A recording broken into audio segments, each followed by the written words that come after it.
हम प्रिंस अहाँ सबके प्रणाम करै छी। हमर मम्मी पूनम मिश्रा के यूट्यूब चैनल के सब्सक्राइब जरूर करू और घंटी के निशान के जरूर दबाओ। जय मिथिला, जय मैथिली।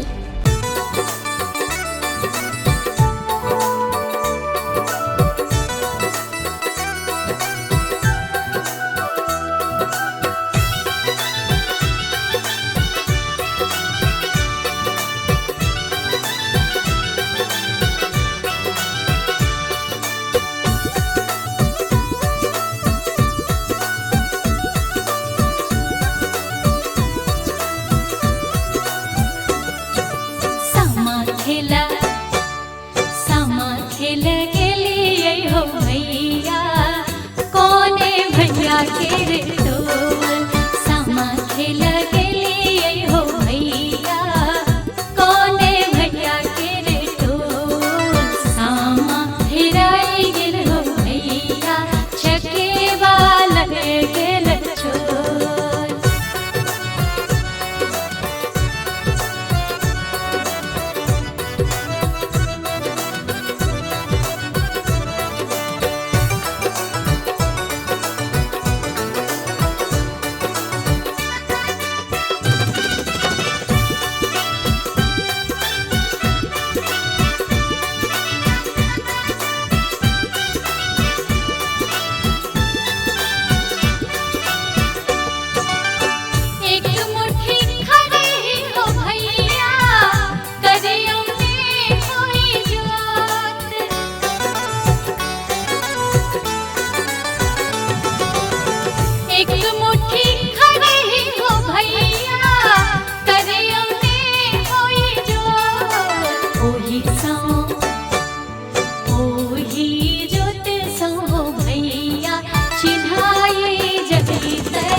धये अनियो